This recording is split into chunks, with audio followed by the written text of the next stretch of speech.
que les comédiens de l'association Le Rire Médecin embellissent le quotidien des enfants hospitalisés. Et pour s'adapter à cette crise sanitaire, eh bien, ils ont dû redoubler d'inventivité. La fondatrice et directrice du Rire Médecin est notre invitée. Bonjour Caroline Simons. Bonjour, merci. Alors, votre association, c'est donc une centaine de comédiens, plus de 80 000 spectacles par an dans les hôpitaux. Vous avez été écarté de ces établissements hospitaliers pendant cette crise sanitaire ? Pas pendant toute cette crise sanitaire. Au début, en mars, on nous a très gentiment demandé de partir. Ça nous a fait beaucoup de peine, mais je pense que c'était plus difficile pour les soignants de constater que les enfants étaient complètement démunis, avec rien, des fois même pas une livre, à cause il fallait stériliser tous les objets, les jouets. Et puis, à le déconfinement, on est revenu et on a resté, on est toujours là. Mais pendant cette période, il eût fallu vraiment se réinventer. Et c'est-à-dire qu'on a commencé à encourager les comédiens de faire les vidéos et après, peu à peu, ils ont spécialisé pour les tout petits, pour les moyens, pour les soignants. Et chaque ville, donc on est présent à Marseille, à Tours, Orléans. Donc vous avez fait des vidéos dans un premier temps et là vous continuez à aller dans les chambres des enfants ou c'est interdit ? On est revenu. Vous y êtes revenu. On est revenu depuis juin, pratiquement, je veux dire, à 95%. Et vous avez dû adapter les spectacles alors, parce que j'imagine les marionnettes, il faut les désinfecter à chaque fois, c'est compliqué. Les flûtes, c'est peut-être pas conseillé. Moi, je suis flûtiste, donc je ne peux pas jouer la flûte avec un masque. J'ai essayé, mais ça ne marche pas. Donc j'ai appris le ukulélé. Donc on a le droit d'amener que des ukulélés, aucun instrument avant, aucune marionnette. Donc en même temps, c'est de l'art pour un comédien. C'est-à-dire que la main devient la marionnette. Bonjour. Les expressions des yeux, on a travaillé le maquillage de nos yeux. De toute façon, on est dans la proximité, donc il faut des maquillages qui sont doux et soft, mais avec le masque tout le temps, avec le nez rouge par-dessous aussi. Ils devaient être contents, les enfants, de vous voir revenir parce que ça a dû être particulièrement difficile pour eux d'être isolés, de voir à peine un seul parent, parfois par jour. Et c'est toujours un parent par jour.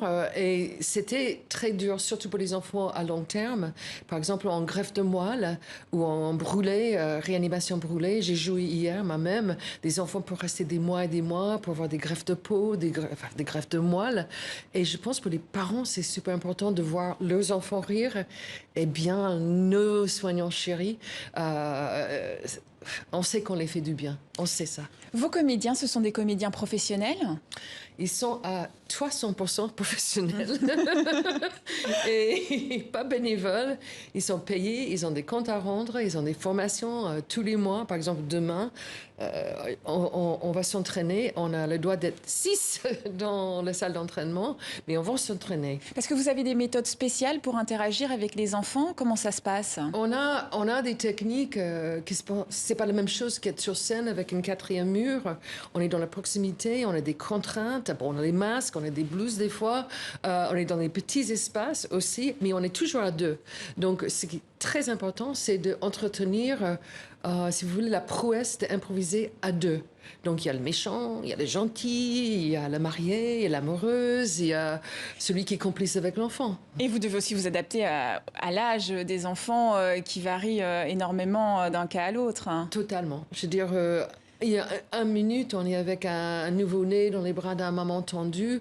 10 minutes après, on est avec un ado qui nous envoie claquer la porte. Est-ce que vous avez une anecdote qui montre que le rire peut vraiment transformer le quotidien d'un enfant à l'hôpital ? Quelque chose qui vous a marqué ? Moi, je dis hier, je vais raconter ça. C'était une situation très triste, un enfant qui était pratiquement dans un coma. Suite à des brûlés très intensifs dans son appartement, sa maman était là, elle était paralysée. Bon, c'est son âge. Et bon, tout le monde déteste, peut-être maintenant, mais j'ai commencé à chanter La Reine des Neiges parce que je connais son âge. Et j'ai vu un petit sourire. Franchement, bon, on a eu des gros éclats de rire toute la journée, des petits fous rires avec des soignants, plein de choses comme ça. Mais pour moi, c'était un des moments les plus forts de la journée. C'était de voir cette petite fille qui ouvre les yeux et qui qui avait un petit sourire. Ça, je ne savais pas ce qui se passait dans sa Oui, c'est tête. extrêmement Mais j'imaginais le plaisir touchant. que ça lui fait, que c'était vraiment que pour elle.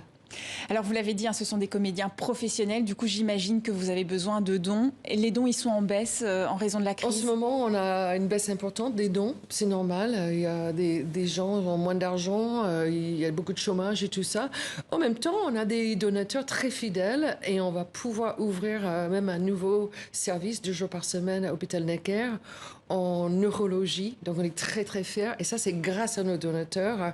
Donc, c'est vraiment des dons de 10 euros, 20 euros. Oui, chaque don est précieux, quel que soit le montant. Précieux. Moi, je suis reconnaissante de tous les dons. D'où vous est venue cette idée de créer cette association il y a maintenant 30 ans, hein? Ouais, il y a 33 ans, j'ai rentré dans l'hôpital dans le Bronx, ça c'est aux États-Unis, dans le nord de la ville de New York, et j'avais auditionné pour The Clown Care Unit of the Big Apple Circus sur une impulsion très forte après avoir fait une animation pour des enfants cancéreux toute une journée de Thanksgiving habillés en dinde. Alors... Donc, j'avais entendu parler de cette association qui était tout petite. Ils avaient que 4 clowns. Bon, moi, j'étais le 6e clown dans l'équipe. Ils m'ont auditionné en soins intensifs. Et j'ai découvert cette magie d'ouvrir une porte et de voir les yeux s'illuminer d'un enfant. Et franchement, je suis devenue tellement addict que au bout de 3 ans, j'ai arrêté tous mes tournées. J'étais chanteuse de cabaret, je faisais des tournées dans la rue et tout ça. Et j'ai vraiment voulu développer un projet pour la France. Je suis francophile jusqu'au bout du doigt de mes pieds et du camembert. Eh bien, merci à vous, en tout cas, d'avoir été notre invité. Mon honneur à moi.